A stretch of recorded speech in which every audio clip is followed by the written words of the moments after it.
नमस्कार, आप देख रहे हैं चैनल न्यूज जुनून सच दिखाने का। मैं हूं आपके साथ आशीष सिन्हा। हमारे खास शो प्राइम टाइम प्रहार में आपका बेहद स्वागत है। छत्तीसगढ़ से आई एक रिपोर्ट कई गंभीर सवाल खड़े करती है। क्या आदिवासी इलाकों में धर्मांतरण अब एक संगठित अभियान का रूप ले चुका है? जशपुर, अंबिकापुर हो, रायगढ़ से लेकर बस्तर और सरगुजा तक की बताती है कि बदलाव सिर्फ आस्था का नहीं है बल्कि सामाजिक ढांचे का भी है। जिन गांव में कभी परंपराएं और रीति रिवाज पहचान हुआ करते थे, वहां अब चर्चों की संख्या बढ़ना और अंतिम संस्कार की पद्धति तक बदल जाना एक बड़े परिवर्तन का संकेत है। एक रिपोर्ट में सामने आया है कि गरीब, बीमार और समाज से अलग थलग पड़े परिवार इस पूरे नेटवर्क के सबसे आसान शिकार बन गए हैं। गांव गांव में वेतन पर नियुक्त पास्टर सक्रिय हैं, जो लगातार संपर्क और सहायता के जरिए लोगों को प्रभावित कर रहे हैं। सवाल सिर्फ धर्म परिवर्तन का नहीं है बल्कि उस सिस्टम का भी है जो इसे बढ़ावा दे रहा है।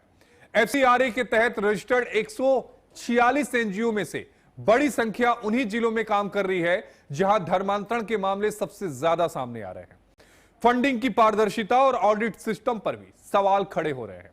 वहीं जबलपुर के ग्वाली घाट में इस तरह की गतिविधियों की सूचना पर विरोध और हंगामा यह दिखाता है कि यह मुद्दा अब सामाजिक तनाव का कारण बनता जा रहा है।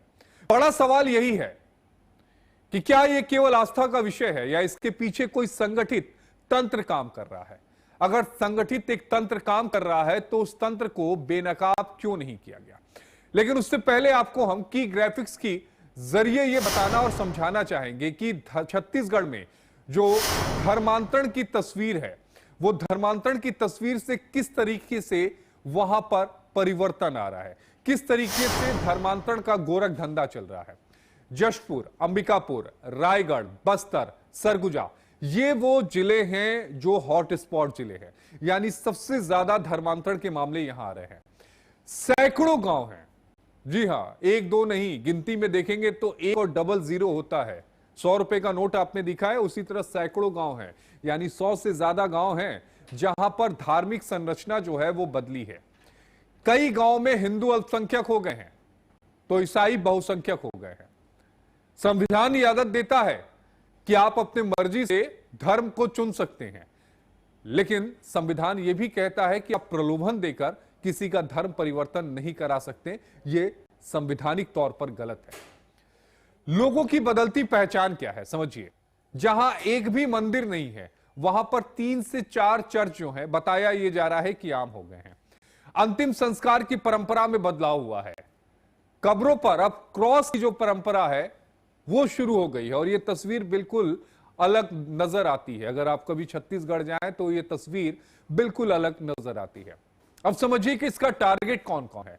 गरीब और बीमार लोग जिन पे परिवार फोकस कम करता है, समाज से वो वर्ग जो उपेक्षित है, मदद के जरिए इनसे संपर्क साझा जाता है और इन्हें प्रभावित किया जाता है। अब समझिए कि ये नेटवर्क कैसे फैला है। गांव गांव ये नेटवर्क फैला है। हर गांव में 2 से 3 पास्टर जो हैं वो सक्रिय हैं। बताया यह जाता है कि वेतन पर इनकी नियुक्ति होती है और ये प्रचार करते हैं। लगातार धार्मिक गतिविधियों में ये इन्वॉल्व है। अब समझिए एनजीओ और फंडिंग का खेल क्या है। एफसीआरए के तहत 146 एनजीओ रजिस्टर्ड है, 50 मिशनरीज और 30 एक्टिव इन्हीं जिलों में हैं। अगर आप देखें तो फंडिंग डेटा जो है वो अस्पष्ट कहा जाता है। ऑडिट पर भी सवाल उठ रहे हैं। अब जबलपुर कनेक्शन क्या है, जो हालिया घटना हुई है, जो कल की घटना हुई है। ग्वाली घाट में धर्मांतरण की सूचना मिली, बड़ी संख्या में लोग एकत्रित हुए, विरोध प्रदर्शन हुआ, हंगामा हुआ और उसके बाद पुलिस को इस मामले में एफआईआर दर्ज करनी पड़ी। लेकिन सवाल यह उठता है कि आखिर यह सब हो क्यों रहा है। अब आज के सवाल आपको बता दें, जिन पर मेहमानों के साथ चर्चा करेंगे। पहला सवाल आपके टेलीविजन स्क्रीन पर कि क्या छत्तीसगढ़ में धर्मांतरण जो है वो स्वेच्छा से है या संगठित नेटवर्क का हिस्सा बन चुका है? क्या गरीब और बीमार आदिवासियों की मदद के नाम पर उनकी आस्था को बदला जा रहा है क्या? और आस्था की आजादी, यह सुनियोजित धर्मांतरण आखिर सच क्या है? इसके पीछे की कहानी क्या है? और इसी पर चर्चा करने के लिए हमारे साथ खास मेहमानों का पैनल है। हमारे साथ रिंकी पांडे जी हैं, प्रवक्ता हैं कांग्रेस पार्टी की। हमारे साथ रितेश मोहरे जी हैं, प्रवक्ता हैं भारतीय जनता पार्टी के। हमारे साथ शुभम वर्मा जी हैं, स्टेट हेड है छत्तीसगढ़ के। हमारे साथ अरुण पन्नालाल जी हैं, अध्यक्ष हैं छत्तीसगढ़ क्रिश्चियन फोरम के, और हमारे साथ शुभम नाग जी हैं, प्रांत संयोजक हैं बजरंग दल के। एक एक करके मैं सबके पास आऊंगा, लेकिन सबसे पहला सवाल मेरा शुभम वर्मा आपसे रहेगा। शुभम, छतरे हम तक पहुंचाते हैं एक मजबूत पत्रकार के तौर पर उनकी। शुभम, जरा मुझे ये तस्वीर समझाइए कि छत्तीसगढ़ में ये जो धर्म है, क्या ये स्वेच्छा से हो रहा है, ये संगठित नेटवर्क का ये हिस्सा है? जी, धर्मांतरण छत्तीसगढ़ में सीमा की तरफ फैला हुआ है। सुनिश्चित धर्मांतरण किया जाता है, स्वेच्छा के अनुसार उसको प्रेशर किया जाता है, उस गरीबी को देखा, उसको कुछ प्रलोभन दिया जाता है, या फिर उसको कोई बीमार है उसको हम ठीक कर देंगे, इस टाइप का प्रलोभन देके, या फिर जो अनाज है वो खाने का है उसको देते हैं, उस प्रलोभन देके ही उसके धर्मांतरण किया जाता है। गांव भी ज्यादातर, चाहे आपने सही सही कहा है, जो सरगुजा क्षेत्र है उसमें जो हिंदू है वो अल्पसंख्यक हो गए हैं, और जो क्रिश्चियन है वो बहुसंख्यक हो गए हैं। आपने ये सही बात कहा है। वहीं से ही जो धर्मांतरण का जो खेला है वहीं से ही शुरू हुआ। अब जाके ये बस्तर पे चला गया है। बस्तर पे ही देखा गया, हमने कवरेज किया है, धमतरी का है और बस्तर पे कांकेर का है, बहुत सारे कवरेज करते रहते हैं, धर्मांतरण के ऊपर है जी। ये जो संगठित ही एक है, और हम देखें कि अब कवरेज किए थे राजनांदगांव का, चाको का, जो एकदम हाईटेक तरीके से जो धर्मांतरण करते हैं, इस टाइप का हम लोग कवरेज करते रहते हैं। ये धर्मांतरण जो संगठित है, एनजीओ की तरह, एनजीओ के द्वारा ही किया जाता है। बिल्कुल आप सही कह रहे हैं कि ये संगठित पूरे नेटवर्क की तरफ ये जो धर्मांतरण का खेल है वो इशारा कर रहा है। रितेश मोहरे जी प्रवक्ता है भारतीय जनता पार्टी के। रितेश जी, कैसे फल फूल रहा है ये नेटवर्क? आप लोग तो धर्मांतरण को लेकर ही सत्ता में आए, कहा कि हम आदिवासियों का धर्मांतरण नहीं होने देंगे, तमाम तरह की बातें आप लोगों ने कही, और नीचे ये पूरा नेक्सस चल रहा है, जैसा शुभम भी बता रहे हैं और जैसा रिपोर्ट भी आई है।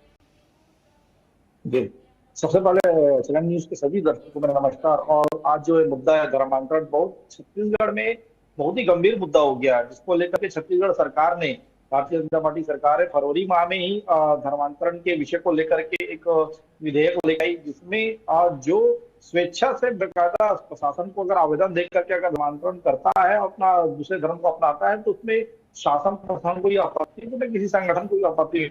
अगर कोई भी धर्म का व्यक्ति या धर्मावलंबी होगा, वो अगर जबरन के धर्मांतरण करवाएगा या उसको लालच प्रलोभन दे करके या फिर बलपूर्वक, तो ये अपराध श्रेणी में कहा जाएगा। ये छत्तीसगढ़ सरकार ने इसका एक आया था, और आपने देखा था कि क्रिश्चियन फोरम के लोगों ने और बहुत से ऐसे लोगों ने जो लगातार धर्मांतरण के काम में लगे रहते हैं, उन्होंने इसका विरोध भी किया। तो छत्तीसगढ़ में अभी ये स्थिति ये पैदा हो रही है कि जबरन या फिर लालच दे करके धर्मांतरण तो जो सीधे सीधे तौर पर होता था, वो अभी बंद की स्थिति में। लेकिन और कल ही की परसों 3 दिन की बड़ी घटना हुई कि मीका मार्ग जो बेंगलोर एयरपोर्ट से जो पकड़ाया और 24 डेबिट कार्ड के माध्यम से यहाँ पर बस्तर और धमतरी में फंडिंग के माध्यम से यहाँ पर एनजीओ को जो फंडिंग जो जारी कर रहे हैं, जिसमें नक्सली नेटवर्क का भी इसमें उल्लेख हुआ है, और धर्मांतरण का उल्लेख तो बहुत पहले से होते आ रहा है। तो मुझे लगता है कि यहाँ के जो भोले भाले आदिवासी है या एससी समाज के लोग हैं या ओबीसी, जिनको जो है बहुत सारी मदद नहीं मिल पाती या जिनकी समस्या होती है, इनको प्रलोभन देते हैं और प्रलोभन देकर उनका धर्मांतरण कराते, उनकी समस्या का निदान तो नहीं होता, लेकिन वो धर्मांतरण करने में कामयाब होते। इसको लेकर के छत्तीसगढ़ में भारतीय जनता पार्टी हो या हमारे राष्ट्रीय स्वयं संघ के जितने भी संगठन है, विश्व हिंदू परिषद, बजरंग दल या विद्यार्थी परिषद, इसको लगातार समाज के बीच में सक्रिय इसको रोकने का प्रयास करते हैं कि किसी को भी जबरन या फिर प्रलोभन दे करके धर्मांतरण ना कराया जाए। मोरे जी सुनिए ना, ये बात सुनने में बड़ी अच्छी लग रही है। मैं आपकी बात को, मैंने 3 मिनट का वक्त दिया, मैंने आपकी पूरी बात सुनी, बड़ी अच्छी आप बात बताएं, एकदम राम राज्य टाइप आप बता रहे हैं। लेकिन ये बताइए कि जशपुर, अंबिकापुर, रायगढ़, बस्तर, सरगुजा में हिंदू अल्पसंख्यक कैसे हो गए? मैं आपको बता देना चाहता हूं, जब यहाँ पर पहली बार कांग्रेस सरकार आई थी, जिस समय भूतपूर्व मुख्यमंत्री अजीत जोगी सरकार में, जब वो लगातार इस आदिवासी क्षेत्रों में एनजीओ को फलने फूलने का कार्य सौंपा, दूसरी बार फिर अभी जो 5 साल कांग्रेस सरकार थी, उन्होंने भी एक प्रयास किया कि यहाँ पर कहते हैं इस प्रकार के संगठनों को हम इसको रोकने का प्रयास कर रहे हैं, और ये धीरे धीरे रुक भी रहा है। डील लिस्टिंग को लेकर भी हमारी मांग उठ रही है कि जो कन्वर्ट हो रहे हैं दूसरे धर्म में प्रलोभन से, उनको आरक्षण का लाभ न मिले। इसको लेकर सुप्रीम कोर्ट ने भी गाइडलाइन जारी किया है। मुझे लगता है कि छत्तीसगढ़ में इसको मौर्य साहब, लेकर के 3 बहुत साल बड़े से आप मामला है। लोग सत्ता में हैं और जो पार्टी 3 साल पहले सत्ता से जा चुकी है उस पर दोषारोपण देके आप बच जाएंगे? देखिए, ये एक बहुत बड़ी गंभीर मुद्दा है। नहीं, पिछली मुद्दा सरकार गंभीर है के तभी तो जितने भी- डिबेट कर रहे हैं। जी जी, इसको रोकने का हमने बिल लाया है, अभी विधेयक लाया है। 3 साल फरवरी बाद माह में बिल हमने लेकर आए हैं, मुझे पता है। बिल मुझे पूरा रटा हुआ है, बिल मुझसे मत बताइए। आप ये बताइए जी। कि हुआ कैसे? सभी एनजीओ को भी इस पर जांच चल रही है, उनको बकायदा ब्लैक लिस्ट करने का भी काम, और केंद्र सरकार को भी हमारे मुख्यमंत्री ने पत्र लिख करके कोशिश कर रहे हैं कि उस पर बिल्कुल उनकी फंडिंग भी रोका जाए और इसके एनजीओ को बिल्कुल ब्लैक लिस्टेड किया जाए। अरे ये इसके बताइए प्रयास कि हम कर रहे हैं। एफसीआरए जो है वो नियमों को कौन तय करता है? फंडिंग जी। के नियमों को कौन देखिए, तय करता है? FCRA ये तो केंद्र करती है। तो फिर केंद्र में किसकी सरकार है?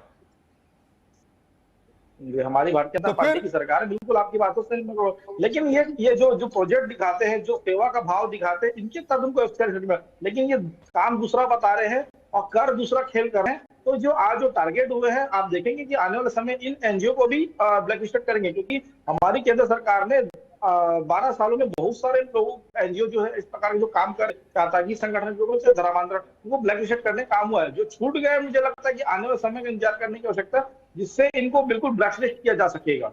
और धर्मांतरण का जो गंदा खेल चल रहा है छत्तीसगढ़ में, उसको रोकने का भी कोशिश हम कर रहे हैं।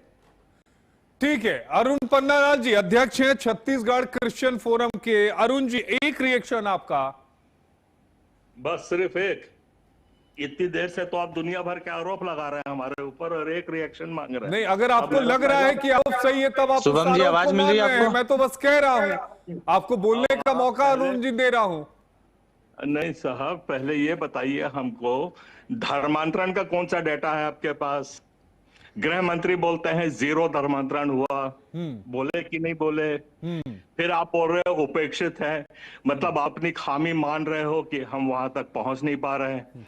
मतलब आप मुझे मत बोलिए, आप सीधे बीजेपी को आप यहाँ पे कहिए ना, आप मुझे कह रहे हैं। बीजेपी को बोल रहा हूँ और सबको बोल रहा हूँ और आपको भी बोल रहा हूँ। अच्छा बताइए आप अरुण मुझको जी, बोलिए। अब तो ठीक है, अब तो बात इधर आ गई। ठीक है अरुण जी, आप बताइए, मैं आपको पूरा सुनूंगा अब प्लीज। मेरे को बताइए, आप लोग सब बोल रहे हैं उपेक्षित, मतलब ये आप मान रहे हैं कि सरकार उन तक पहुंच नहीं पाई है। ये आपकी कमी घटी ये उजागर कर ही रही है कि आप वहां तक उनको अपनी सेवाएं दे नहीं पा रहे। आज ही एक वो जब था कि 20 किलोमीटर वो एम्बुलेंस नहीं थी तो खटिया में ढोके कर वहीं बस्तर में लेके गए हैं, तो ये आपकी उपलब्धि है। और आरोप लगा रहे हैं किस पे? धर्मांतरण का। धर्मांतरण के आंकड़े क्या है? किसी के पास नहीं है। 2011 में कितने ईसाई थे? 1950 में कितने ईसाई थे? 3%। 2011 में कितने हो गए? 2.61%। घटती आबादी और आरोप धर्मांतरण। ठीक है। अब आप मुझको ये बताइए, अनाज देके हम प्रलोभन कर लेते हैं। एक तो पहली बात, अपनी कमजोरी आपने स्वीकार ही ली कि 2 किलो 5 किलो अनाज के ही लायक है। और आप मेरे को बताइए, सरकार के पास अनाज की कमी पड़ी है क्या? हम 2 किलो देते हैं, आप 200 किलो दे दो। हम तो कह रहे हैं हमारे चर्च में भी आ जाओ, खूब अनाज बांटो और सबको ले जाओ, कोई आपत्ति नहीं है। ये सब एजेंडा चला रहे हैं। बीच में आपके बात उसके वो चाको की उठाई। अरे हम कह रहे हैं सरकार की एजेंसी कर क्या रही है? और सरकार की एजेंसी में इतनी ईमानदारी होती और तन्मयता होती तो 4 घंटे के अंदर उसको जमानत नहीं मिलती। तो ये किस्म का झूठा लांछन लगा करके कटघरे में खड़ा करके अपनी राजनीतिक रोटी सेकने का राजनीतिक रोटी सेकी जा रही है। शुभम नाग जी आरोप लग रहा है, प्रांत संयोजक है बजरंग दल के, अभी आप सुन रहे थे, कह रहे थे अरुण जी की राजनीतिक रोटी जो है वो सेकी जा रही है। क्या है भैया, ये तो भाजपा कांग्रेस वाले बताएंगे कि राजनीति की रोटी कैसे सेकी अब जा रही ये है। बताइए कि क्या कन्वर्जन हो रहा है कि नहीं? अरुण जी कह रहे हैं कि कुछ नहीं हुआ, झूठे ही आरोप लगा दिया जा रहा है। देखिए, आप बड़ा एक न्यूज बना, चाहे नारायणपुर का हो चाहे कांकेर जिले के बड़े तेवड़ा का घटना हो, हाँ, धर्मांतरण हुआ नहीं तो इतना समाज में मारपीट की स्थिति, हिंसा की स्थिति कैसी उत्पन्न हुई? क्या ये हिंदू समाज, इतना सभ्य समाज, सरल समाज, ये अपने समाज को, अपने भाइयों को मारने में आतुर हो रहा है? ये धर्मांतरण नहीं हुआ, ये कह रहे हैं ना। तो फिर इतनी बड़ी घटना ये नारायणपुर पर क्यों हो रही है? इतनी बड़ी घटना कांकेर के बड़े तेवड़ा पर क्यों हो रही है? यहाँ पे मणिपुर गांव को के भी जोड़ लीजिए, एक मणिपुर में हमारे क्यों हो रहे हैं उसको भी बता दीजिए। हमारे समाज के लोग को मारने में उतर रहे हैं। ये हमारी संस्कृति है क्या? ये धर्मांतरण हो रहा है तभी ना हो रहा है। ठीक है, ये हमारे पूरे छत्तीसगढ़ ही नहीं, भारत की स्मृति को जो ये मिटाने का जो इनका कायाकल्प जो योजनाबद्ध तरीके से चल रहा है, निश्चित रूप से धर्मांतरण का खेल है। इसको आप भी ना, कोई भी नहीं नकार सकता। ठीक है। रितेश मौर्य जी, आप कुछ कह रहे थे, आप कहिए, फिर अरुण जी के पास जाऊंगा। जी, मैं अरुण जी की बातों का जवाब देना चाहता हूँ कि आपने देखा भी 6 माह पूर्व ही इनके केरल के कुछ नन और इनके कुछ लोग यहाँ पर आए थे भोली भाली आदिवासी बालिकाओं को ले जाने और वो उचित तरीके से केरल में उनको नन बनाने और उनको धर्मांतरण करने का काम किया गया था। पुलिस ने उसको बकायदा गिरफ्तार करके उनको जेल भेजने का काम हुआ था। इनके पूरी केरल से लेकर पूरे विदेश के लोग पूरे उस पर लग गए थे उसको जमानत कराने के लिए। सोनिया गांधी जी जो कांग्रेस की प्रमुख है वो भी इस पर और प्रियंका वाड्रा जी ने भी लोकसभा में इस बात को उठाया था। आपको याद होगा कि ये पूरा गंदा खेल, ये पूरा विदेशी फंडिंग एनजीओ के माध्यम से, क्योंकि ये एनजीओ में सेवा का आड़ फंड लेते हैं एफसीआरए का, और ये बताते हैं केंद्र को झूठ बोल करके कि हम जो है सेवा कार्य कर रहे हैं, जबकि ये गंदा खेल कर रहे हैं। छत्तीसगढ़ हो या झारखंड हो, मुझे लगता है कि धर्मांतरण का खेल आने वाले समय में छत्तीसगढ़ समय में या जितने भी सामाजिक संगठन है, हिंदूवादी संगठन है, इसको मिल करके बंद कराने का प्रयास करेगी। तो उस पर सरकार भी हमको सहयोग कर रही है, विधेयक भी ला रहे हैं। मुझे लगता है कि ये जितना जो काम हो रहा है, मुझे लगता है ये बंद होने की कगार पे है। ठीक है, अरुण पन्नालाल जी, इसका जवाब दीजिएगा आप। सिलसिलेवार जवाब दे रहा हूं। ये दुर्ग के नन की बात करी थी, भाजपा की केरल की पूरी पार्टी इधर दुर्ग आई थी। उनके कम से कम 400 कार्यकर्ता है और उनने जमानत करवाई है बीजेपी पार्टी ने। थोड़ा अपने आंकड़े देख लीजिए। आपके बीजेपी पार्टी केरल से आकर के उन नन्स की जमानत कराई। अमित शाह ने उसके ऊपर अपना विड्रॉ कर लिया कि हम जमानत को चैलेंज नहीं कर रहे हैं, और आप किसके ऊपर आरोप लगा रहे हैं? खैर छोड़िए, जान दीजिए, बात नहीं कर पाएंगे। और दूसरी बात मैं पूछता हूं, एफसीआरए का आप लोग पिटारा पीट रहे हो। हिंदुस्तान में आज 1299 के करीब एफसीआरए अकाउंट्स हैं। उसमें से 153 अकाउंट इस आयोग के हैं। वो भी कब से हैं?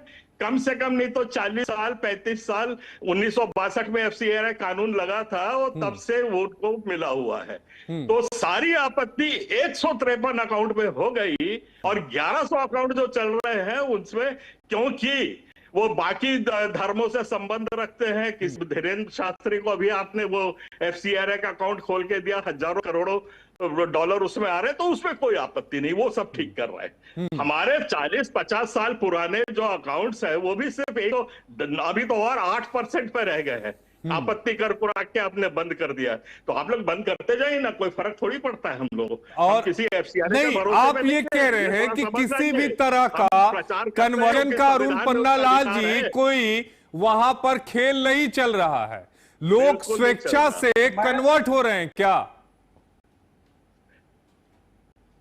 अरुण पन्नालाल जी को मैं चैलेंज कर रहा था, एक बार वो जसपुर या फिर रायगढ़ के क्षेत्र में चले, मैं आपको बताऊंगा, मैं आपको दिखाऊंगा आदिवासी क्षेत्रों में किस प्रकार से प्रलोभन आपके जो फादर है या फिर आपके लोग हैं किस प्रकार से लग जाता है, किस प्रकार से उनको बताया जाता है कि कैसे उनको लालच दिया जाता है।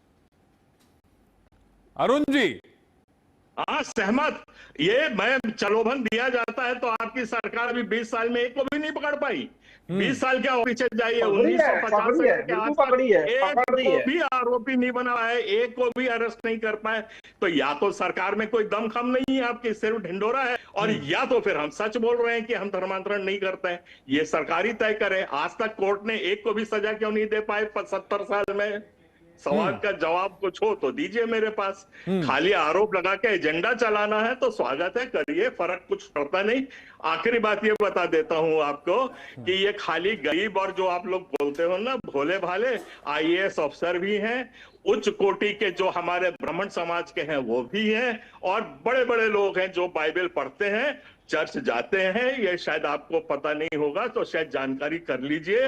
और बीजेपी सरकार के भी बहुत लोग, एक नहीं, तो ये राजनीति है, वहां तक हम स्वागत करते हैं। आप अपना ढिंडोरा पीटिए, हम वो पीट रहे हैं, उसमें धर्म को मत घसीटिए। धर्म को आप कुछ कर भी नहीं पाएंगे। धर्म पवित्र है, चाहे किसी का भी हो। शुभम तो जी, आप उसको मान सम्मान आप देना पन्नालाल जी सीख को जाइए। सुन रहे हैं, खुले तौर पे कह रहे हैं कि भाई हम तो पाक साफ हैं। अगर लोग ईसाई धर्म को अपना रहे हैं तो स्वेच्छा से अपना रहे हैं, प्रलोभन की बात तो कहीं है नहीं। है तो सजा दीजिए, हम तो ये कह रहे हैं ना। शुभम जी, हम समाज के बीच काम करने वाले लोग हैं। हम सरकार में चाहे भाजपा रहे चाहे कांग्रेस रहे, समाज के लिए जो समाज हित में होगा उसके लिए काम करेंगे। और ये जो कह रहे हैं हम धर्मांतरण नहीं कर रहे हैं। अभी जब धर्मांतरण के लिए कानून आया छत्तीसगढ़ में, तो इनका फोरम क्यों विरोध उतरा? क्यों क्रिश्चियन समाज विरोध में उतरा? अगर धर्मांतरण नहीं हो रहा है तो इस बिल का विरोध नहीं करना चाहिए। बिल के विरोध में उतरे ना, यही लोग उतरे, कोई दूसरे लोग तो आकर नहीं उतरे। तो धर्मांतरण हो अच्छा रहा है, पन्नालाल जी ये बताइए, काहेला विरोध काहेला कर रहे हैं आप लोग? क्या दिक्कत क्या है उससे? क्योंकि वो संविधान के अनुसार नहीं है। संविधान उसमें कैसा तो चाहिए आपको? आरोप संविधान लगाने की अपने हिसाब से छूट चाहिए मतलब क्या आप आपको? धर्मांतरण करेंगे वो संविधान के हिसाब से है। हाँ भैया, इनके हिसाब से संविधान होना चाहिए बस। ये तो यही चाह रहे हैं ना, संविधान ये खुद ही बना ले। अरे अच्छा एक बार रुक जाइए, अरुण पन्नालाल जी बताइए संविधान का।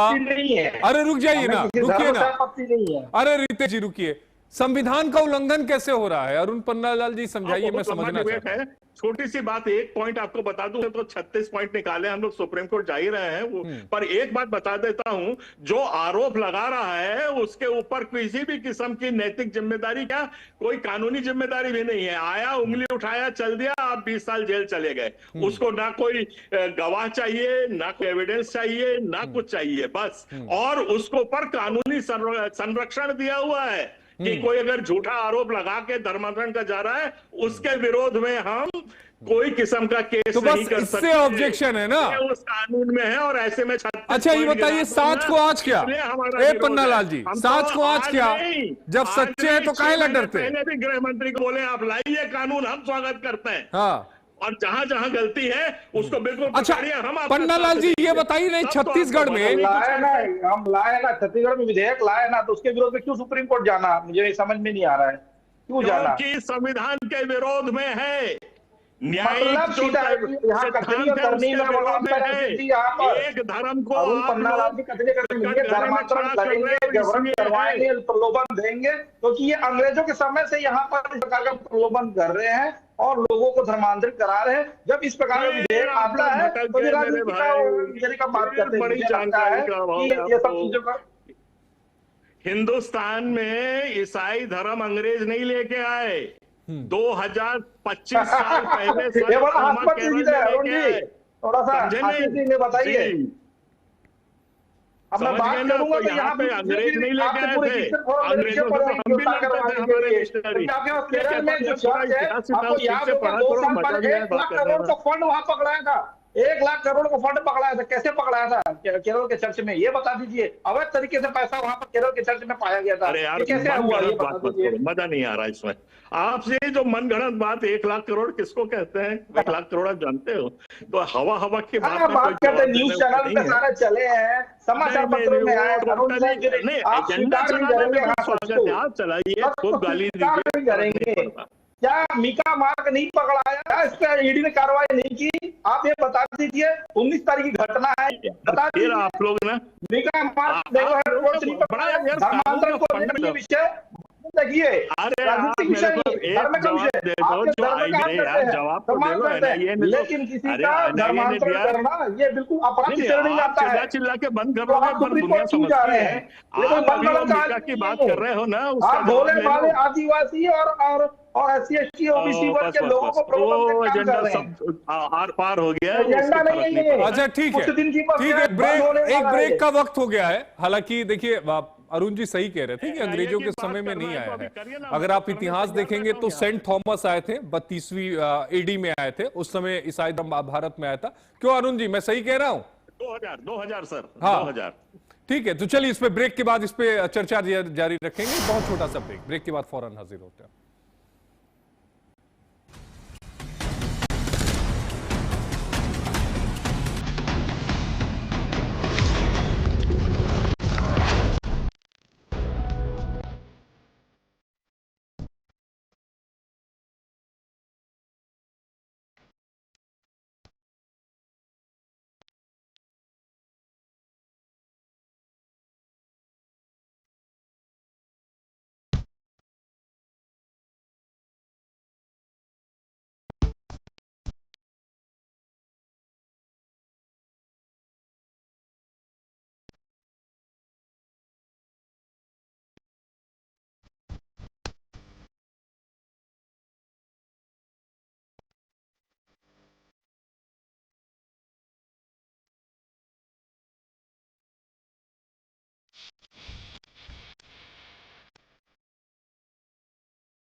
आइसक्रीम खाओगी? जंगल में आइसक्रीम मिलती है। समर कूल रेफ्रिजरेटर, आप अपनी ड्यूटी निभाओ, ये अपनी ड्यूटी निभाएगा। समर कूल, लाइफ बनाए वंडरफुल। गोल्डी छोले मसाले, जहाँ जाए रिश्ते बनाए। गोल्डी लाए हैं फ्रेश लॉक टेक्नोलॉजी, जो रखे मसालों को हर समय फ्रेश। फर्श की टाइल्स को चेंज करो, बड़ी स्लिपरी हैं। थर्मोकूल वॉशिंग मशीन। थर्मोकूल, इंडिया का नया अंदाज। हर रोज हो जाता हूँ लेट, साफ नहीं होता है मेरा। अबे खोचू, अथा इंडिया को मालूम है, पेट सफा हर रोग दफा।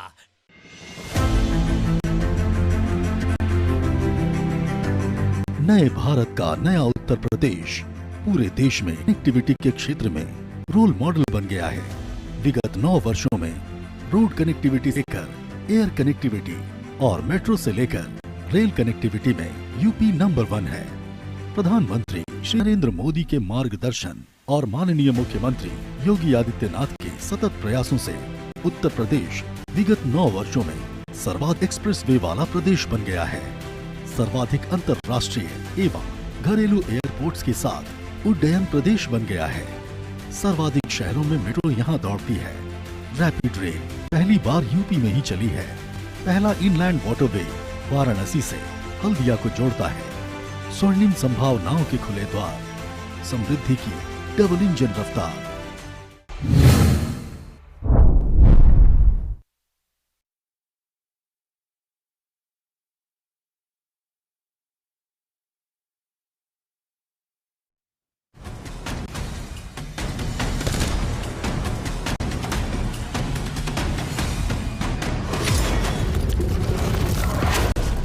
ब्रेक के बाद आपका स्वागत है। सीधे चलते हैं अपने खास मेहमानों के पास। हमारे साथ रिंकी पांडे जी, प्रवक्ता कांग्रेस पार्टी की भी जुड़ गई है, हालांकि फोन लाइन से जुड़ी है। रिंकी जी, एक रिएक्शन आपका छत्तीसगढ़ में धर्मांतरण को लेकर। जिस प्रकार से ये लोग जो है धर्मांतरण को एक एजेंडा के रूप में जो कार्य करने की चीज बना लिए हैं अभी, तो उसके लिए मैं सबसे पहले यही कहूंगी कि भारत का जो संविधान है तो हर नागरिक को अपनी आस्था चुनने का और उसका पालन करने का अधिकार देता है। तो आज छत्तीसगढ़ के आदिवासी इलाकों में लोग अगर धर्म को बदल रहे हैं तो क्यों बदल रहे हैं? सबसे बड़ी चीज तो ये, क्या कोई मजबूरी नहीं है? क्या ये सच नहीं है कि वहाँ पर शिक्षा, स्वास्थ्य और रोजगार की कमी है? तो ये धर्मांतरण नहीं, ये विकास की जो है वो विफलता है। सबसे बड़ी बात तो ये है क्योंकि जहाँ स्कूल अस्पताल नहीं है वहाँ अगर कोई मदद करता है तो लोग उसकी तरफ जाते हैं। ये स्वाभाविक सी बात है। आप लोगों को विकल्प नहीं देंगे तो वो खुद विकल्प ढूंढेंगे ना, ढूंढेंगे कि नहीं? और असल में तो सरकार जो है ना वो अपनी नाकामियों को छुपाने के लिए लोगों की आस्था को केवल मुद्दा बना रही है। और मैं आपको एक सबसे बड़ी बात बताऊंगी, जो ये लोग अपने मन का जो ये बार बार आरएसएस के मानसिकता से जो ये ग्रसित लोग हैं, भाजपा के लोग, तो आपको ये मैं बताऊं कि बीजेपी का जो चेहरा है वो हम लोग सबके सामने लाने का निरंतर प्रयास करते हैं। आज भी मैं आपको बताऊं, 1968 में याद कीजिए, 1968 में किसने कानून बनाया था धर्मांतरण को रोकने के लिए? किसने बनाया था? कांग्रेस पार्टी ने बनाया था, ना कि कोई भाजपा, न कोई और अदर पार्टी, कोई नहीं। उसका पालन ये सरकार नहीं करा पाई, तो किसकी गलती है? इनकी ना। इस सरकार को धर्म व धर्मांतरण के नाम पर केवल राजनीति करना है, नफरत फैलाना है, देश में विद्वेष फैलाना है। आपको मैं एक बात बताती हूँ, आप देखिए, ये जो शंकराचार्य अभी मुक्तेश्वर जी है ना, उन्होंने बहुत ही गंभीर आरोप लगाया है ये भाजपा के प्रिय संगठन आरएसएस के ऊपर। ये बात आप हमसे ज्यादा तो आप लोगों को पता होगी। उन्होंने इतना गंभीर आरोप लगाया है इनके ऊपर, वो भी धर्म से ही रिलेटेड है ना। वो तो उनकी बात कौन टालेगा? वो गलत आरोप तो नहीं लगाएंगे, पूरा देश जान रहा है उनको। उन्होंने सीधे आरोप लगाया है कि मुस्लिम, ये जो है ये मुस्लिम मंच के माध्यम से आरएसएस के लोगों ने 10 लाख हिंदू बेटियों का विवाह मुसलमानों से कर दिया। अब बताइए, ये हमारा आरोप नहीं है, ये शंकराचार्य। मतलब आप ये कह रही है रिंकी पांडे जी कि छत्तीसगढ़ में कोई भी धर्मांतरण जो है वो नहीं हो रहा है? ये सारी रिपोर्ट झूठी है। ये जो बताया जा रहा है कि कई गांव जो हिंदू बहुल थे अब वो क्रिश्चियन बहुल हुए हैं, ये सारी बातें केवल कागजी हैं, केवल भ्रम फैलाया जा रहा है। देखिए, मेरा ये कहना है कि अगर ऐसा कुछ हो रहा है, अगर एनजीओ या एफसीआरए में गड़बड़ी है, तो केंद्र सरकार कार्रवाई क्यों नहीं कर रही है? करे ना कार्रवाई। गांव गांव धर्म बदल गए जैसे ये लोग दावे करते हैं, गंभीर है ये। क्या इनके पीछे कोई आधिकारिक डेटा है? है? आज तक ये कुछ कर पाए हैं? केवल ये उसके नाम से भ्रम फैलाते हैं जनता के ऊपर, केवल भ्रम फैलाने का काम करते हैं, मेन मुद्दों से भटकाने के लिए, लेकिन इनके पास कोई ठोस सबूत नहीं होता। ठीक है, शुभम वर्मा जी, मैं आपके पास आना चाहूंगा। शुभम, अब जरा ये बताइए, रिंकी पांडे तो कह रही है कि आरोप प्रत्यारोप की राजनीति हो रही है, जरा आप छत्तीसगढ़ की हकीकत को समझाइएगा। जी, चाहे कांग्रेस हो चाहे भाजपा हो, दोनों ही पार्टी है जो इसे धर्मांतरण के लिए लड़ते हैं, लेकिन धर्मांतरण धीरे धीरे हो रही है, चल रही है, नहीं से रुक पा रहा है। लेकिन अब जो विधेयक आया है, नया विधेयक आता है, इस पर आप देखते हैं, इसमें विधेयक में अगर स्ट्रिक्ट रहता है तो धर्मांतरण रुकने का संभावना तो है। नहीं, रुकने का संभावना है, लेकिन पन्ना लाल जी कह रहे हैं कि कहीं भी अवैध कोई धर्मांतरण नहीं हुआ, सारी बातें बेफिजूल है। नहीं, ऐसा नहीं है। अभी कुछ दिन पहले ही राजधानी में हम लोग देखे हैं, धर्मांतरण के विरोध में जो ईसाई धर्म के लोग आए थे, वो सभी तो जो नाम चेंज, किसी का नाम साहू, जैसे छत्तीसगढ़ में साहू है, वर्मा है, इस टाइप के ब्राह्मण है, इस टाइप के लोग हैं जो धर्म परिवर्तन कर चुके थे, और धर्म परिवर्तन हजारों लोग आए थे, और सभी के माइंड में यही था कि हम लोग संविधान के अनुसार ही धर्म परिवर्तन किए हैं। ऐसा उसको माइंड बात किया जाता है कि आप उससे बात ही नहीं कर सकते। कहा जाता है कि हम संविधान के विरुद्ध हम कभी काम नहीं करते, संविधान के जो अंदर भी हम लोग धर्म परिवर्तन किए हैं। सरकार के कहना कि आप बता के करो। अब डाटा तो रहता नहीं है, कौन हिंदू है कौन है, सरकार के पास कलेक्टर का कोई डाटा नहीं था, तो डाटा कलेक्ट करने के लिए ही जो ये लाया गया है कि आप इतने दिन पहले बता दो, इतने दिन पहले धर्म परिवर्तन कर दो, कि कम से कम सरकार के पास डाटा रहे, कौन धर्म परिवर्तन कर चुका है, कौन हिंदू है, कौन क्रिश्चियन है। ठीक है, पन्ना लाल जी सुन रहे हैं ना शुभम जी को? बहुत अच्छा सर। जी, थोड़ा सा जवाब दीजिएगा, वो कह रहे हो तो रहा है ना। बहुत संक्षिप्त। मेरे बहुत जानकार दोस्त शुभम जी, आपसे थोड़ा सा ये पूछना चाहता हूँ। सबसे पहला बात यह है कि जो हमारा संविधान है ना, वो किसी धर्म को नहीं मानता है। ये मानेंगे मेरे साथ? किसी भी धर्म के आधार पे आप किसी को कुछ न दे सकते हैं, ना कुछ ले सकते हैं। ये बेसिक फंडामेंटल्स है हमारे संविधान के। अब आप मेरे को बताइए, ईसाई बनने का लाभ का भी, फिर डीलिस्टिंग का लाभ, आप धर्म के आधार पे उसको हटा देंगे? और दूसरी बात मैं बताऊं, मैं अपना धर्म एक बार नहीं 100 बार बदल सकता हूं, 1 घंटे में 20 बार बदल सकता हूं, 1 महीने में 40 बार बदल सकता हूं।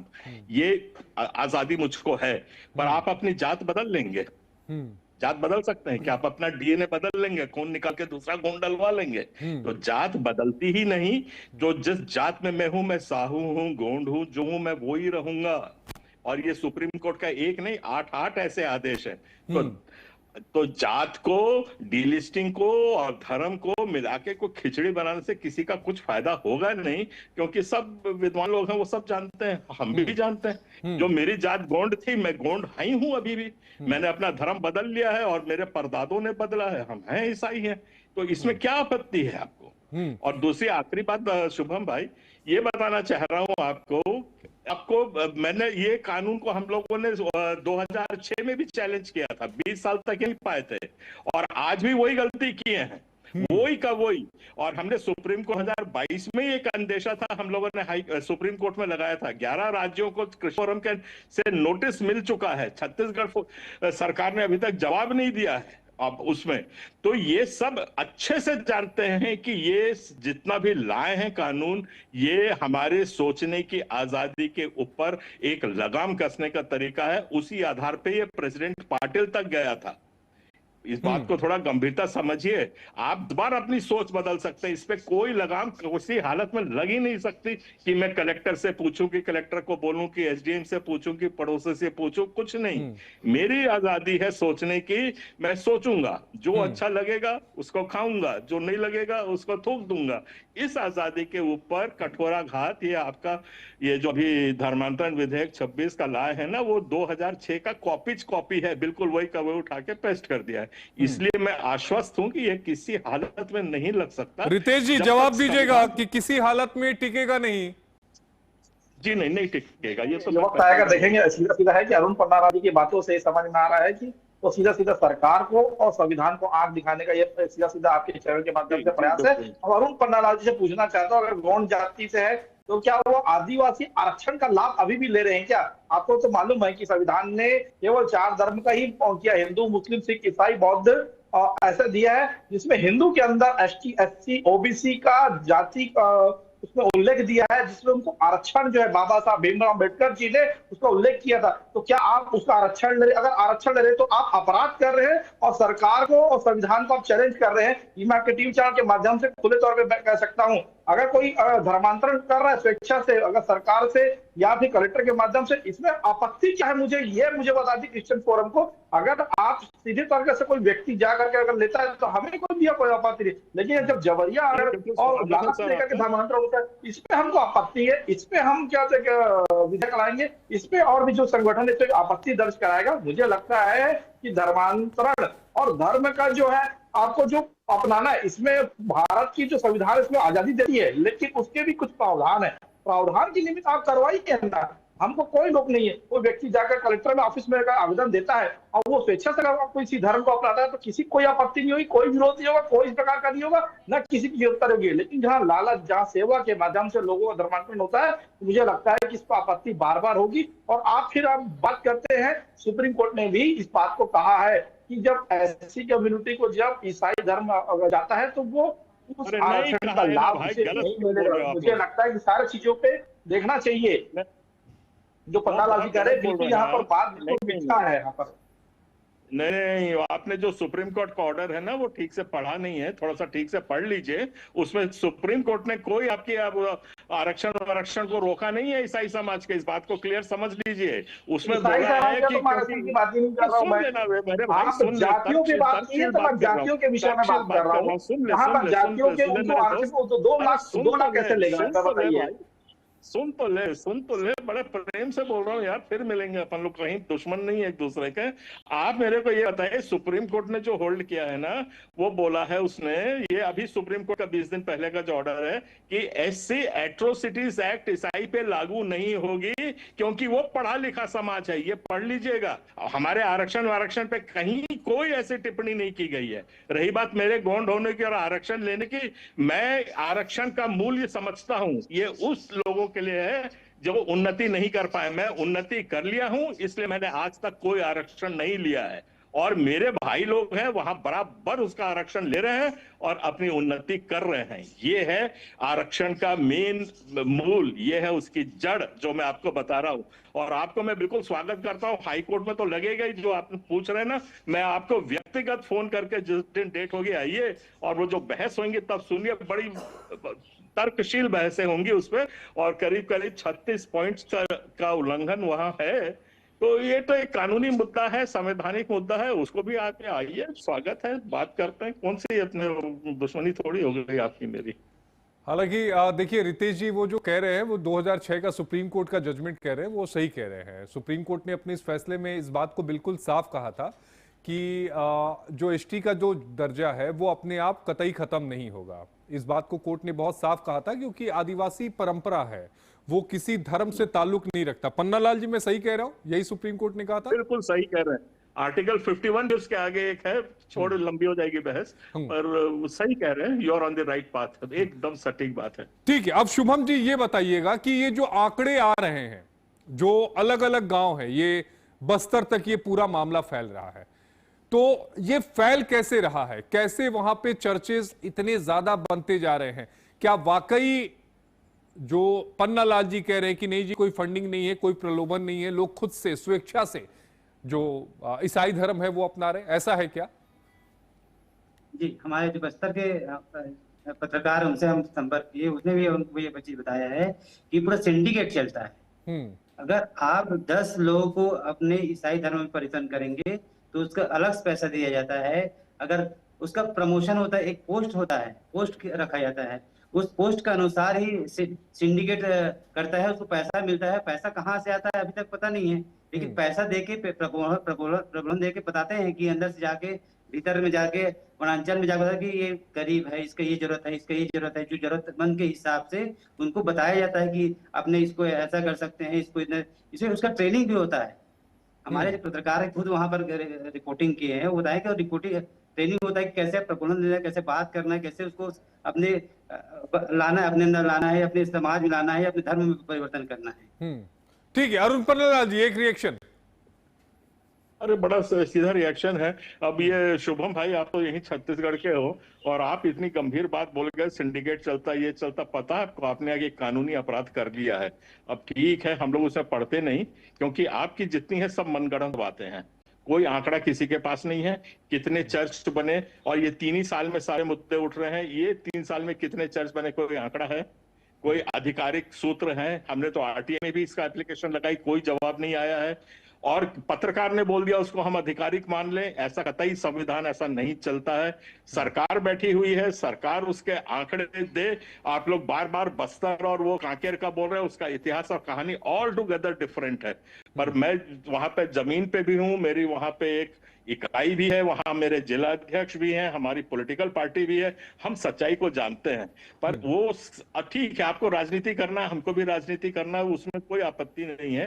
पर जहां तक झूठ परोसने की बात है, नहीं, अरे शुभम जी पत्रकार है, वो कहाँ राजनीति कर रहे हैं? रितेश जी को बोलेंगे तो समझ में आएगा। अरुण जी, शुभम जी को मत कहिए।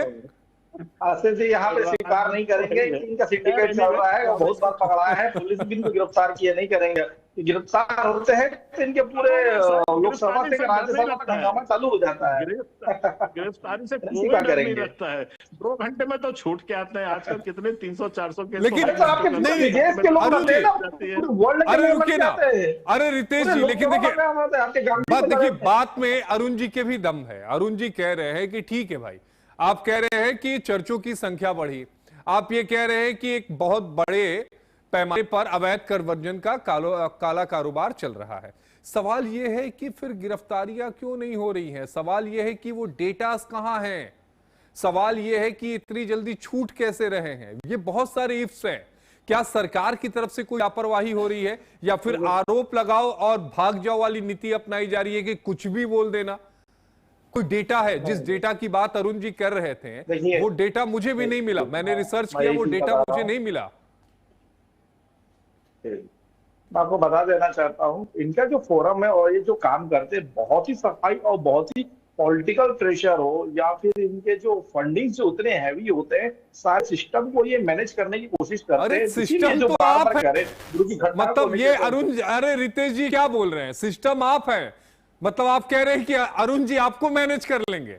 क्या बोल रहे हैं आप नेशनल टेलीविजन पे? हमको मैनेज करने की सिस्टम का मतलब सरकार है, सरकार को क्या एक संगठन मैनेज कर लेगा? क्या जो करते हैं थाने के अंदर, जो मैनेज करने का जो प्रयास करते हैं, तो थाना किसके अंदर आता है? अरे रितेश जी, आप अपनी बातों में फंसते जा रहे हैं। थाना किसके अंडर आता है? आप ही के अंडर आता है ना, सरकार के अंडर आता है ना? सरकार के अंदर आता है, बिल्कुल मैं मान रहा हूं। लेकिन ये कानून जो है कबड्डी खेल करके बचने का प्रयास करता है। और जमानत हुई है, इनके लोगों की जमानत हुई है। मैं ये नहीं कह रहा हूँ बाइज्जत बरी भी हुए, इनके लोगों की जमानतें हुई है। ये आप बता बरी हुआ है भाई, ऐसा मत कहो। एक भी केस में सजा नहीं हुई है, एक भी, 1950 से लेकर आज तक। अधिकारी सजा मैं कहाँ बोल रहा हूँ, मैं सजा कहाँ बोल रहा हूँ? जमानत हुई है, जमानत हुई है बकायदा। जो ध्रुव में जो घटना हुई थी, जमानत हुई थी कि नहीं हुई थी, आप बता दीजिए। इसे बाइज्जत बरी का विषय कहाँ आ गया, ये बता दीजिए। बिल्कुल, आप कोर्ट जा सकते हैं, कोर्ट से आप जमानत ले सकते हैं, केस बरी हो सकते हैं, लेकिन केस तो हुआ है ना। मतलब सीधी सी बात है कि धुआं उठा, मतलब आग कहीं लगी थी ना। मतलब आपके लोगों ने धर्मांतरण का काम यहाँ कर रहे हैं, इसका मतलब ईडी ने जो कार्रवाई किया है अभी मीका मार के ऊपर, तो है ना। आपको सिद्ध करना पड़ेगा कि अपराध क्या है और सजा कहां हुई है, क्या हुई है। आज तक नहीं हुई तो आप क्या सोचते हैं आगे भी हो जाएगी? क्या नहीं हो पाएगी? तो क्योंकि हकीकत है ही नहीं। सच्चाई होगी तो सजा होगी, सच्चाई है ही नहीं तो कैसे सजा होगी? आज कम से कम कोर्ट अपना मजबूत है। आने वाला वक्त बताएगा। अगर ऐसा ही था तो इस विधेयक के खिलाफ आपके लोगों ने सड़क पर के विरोध प्रदर्शन क्यों किया, मुझे इतना ही बता दीजिए। ठीक है, अच्छा ठीक है, ये तो चलता रहेगा। शुभम, ये बताइए कमी कहां रह रही है? शुभम वर्मा जी, कमी कहां है? कमी सर सरकार पे ही है, कहा जाए तो जो भी सरकार है उस कमी सरकार पे ही है। अगर विकास अच्छा हो जाए, जो जिसको चाहिए अरे इतनी सारी योजनाएं, 50 से ज्यादा योजनाएं, कितनी योजनाएं चला देंगे। 80 करोड़ लोगों को मुफ्त राशन दे रही है सरकार, और क्या चाहते हैं, क्या कर दे? धरातल पे ही नहीं आ रही योजनाएं, जो है बस नाम ही रहता है। मानता हूं कि ये जो 4 लोग हम दिख रहे हैं स्क्रीन पर, हमारे घर में नहीं आता होगा, लेकिन 80 करोड़ के घर में तो जाता है ना। क्या चाहते हैं सरकार, क्या कर दे? आप बस सर विकास जो बोलते हैं वो कर दे, विकास तो होते नहीं है। विकास हो नहीं पा रहा है। मोरे जी सुन रहे हैं ना शुभम जी को? योजना का पैसा पहुंच नहीं पा रहा है, योजना नहीं पहुंच पा रही है। ऐसा नहीं है, योजनाएं पहुंच रही है, विकास हो रहा है। देखिए, जहां धर्मांतरण का विषय है, प्रति व्यक्ति को टारगेट किया जाता है। जैसा कि शुभम वर्मा जी ने अपने पहले वक्तव्य में कहा कि उनको बकायदा देखा जाए, इनके प्रचारक जो टारगेट करते हैं कि इनके पास समस्या क्या है, उस समस्या को लेकर बातचीत पहले प्रारंभ करते हैं।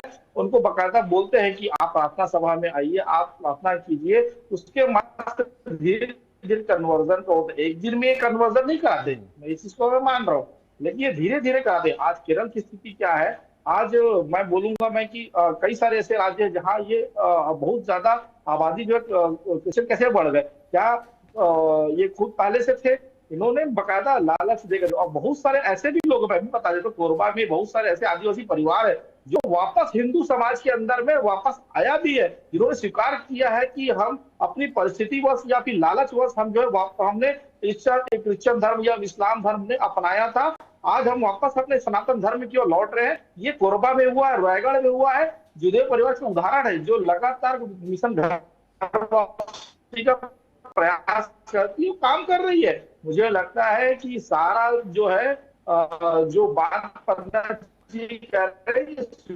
नहीं मोरे साहब, 100 बात की एक बात समझ लीजिए। अरे मेरी बात सुन लीजिए मोरे साहब, कि अगर समय रहते किसी को मदद मिल जाए तो फिर वो अपना धर्म परिवर्तन करेगा ही क्यों करेगा? आप बताइए, आप करेंगे? नहीं, मैं करूंगा। ऐसे में तो बहुत सारे मठ हैं, करेंगे नहीं, सेवा करते हैं, लेकिन हम तो कभी धर्मांतरण नहीं करवाते। इस चीज को समझना होगा, लोगों तक पहुंचना होगा। केवल योजनाओं की घोषणा से लोगों तक पहुंचा नहीं जा सकता। समय की कमी है, समय की कमी है। केवल योजनाओं से लोगों तक पहुंचा नहीं जा सकता। लोगों की समस्याओं को दूर तो करना पड़ेगा। केवल आरोप लगाने से बात नहीं बनेगी, सबूत भी होना चाहिए। बहुत शुक्रिया आप सभी का। हमारे साथ 3 खास मेहमान जुड़े थे जिन्होंने अपनी बातों को रखा। प्राइम टाइम प्रहार में वक्त एक ब्रेक का हो गया। ब्रेक के बाद फौरन हाजिर होते हैं।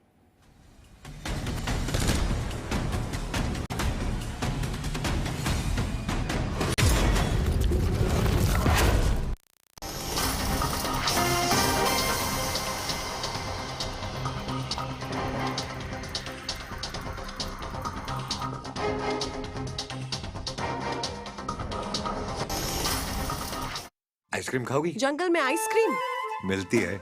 समर कूल रेफ्रिजरेटर, आप अपनी ड्यूटी निभाओ, ये अपनी ड्यूटी निभाएगा। समर कूल, लाइफ बनाए वंडरफुल। गोल्डी हिंग का तड़का लगे तो सभी दबा के खाते हैं। गोल्डी हिंग, कण कण में जान।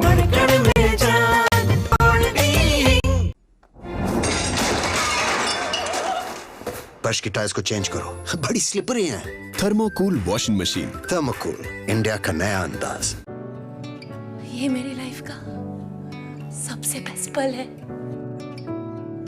आईवीएफ से मुझे मिला खुद का बच्चा पाने का बेस्ट मौका। इंदिरा आईवीएफ की खास टेक्निक देती है आने वाले बच्चे को एक नेचुरल गर्भ जैसा वातावरण और बढ़ाती है खुशखबरी का मौका। इंदिरा आईवीएफ, खुशखबरी का बेस्ट मौका। हर रोज हो जाता हूँ लेट, साफ नहीं होता है मेरा। अबे घोचू, अथा इंडिया को मालूम है, पेट सफा हर रोग दफा। यशस्वी प्रधानमंत्री श्री नरेंद्र मोदी जी के मार्गदर्शन एवं माननीय मुख्यमंत्री योगी आदित्यनाथ जी के सतत प्रयासों का सुखद परिणाम है विगत 9 वर्षों में उत्तर प्रदेश का नव निर्माण। आज प्रदेश में सशक्त मातृशक्ति, समृद्ध अन्नदाता, सपनों को साकार कर रहे युवा निखरे प्रदेश का प्रतीक बन गए हैं। उद्योग एवं अवसंरचना का अभूतपूर्व विस्तार हुआ है। गरीबों एवं वंचितों को आधुनिक उपचार से लेकर आवास प्रदान किए जा रहे हैं। प्रधानमंत्री आवास के लिए मैंने फॉर्म भरा तो उसमें मेरा नाम आ गया लॉटरी में। मैं उनका बहुत बहुत धन्यवाद करती हूँ। प्रदेश के सांस्कृतिक और आध्यात्मिक पुनर्जागरण की आज वैश्विक पहचान है। सुदृढ़ कानून व्यवस्था है। उत्तर प्रदेश में भय मुक्त परिवेश है। 15 लाख करोड़ से अधिक के निवेश धरातल पर उतारे जा रहे हैं। समृद्धि का नव संदेश, नए भारत का नया उत्तर प्रदेश।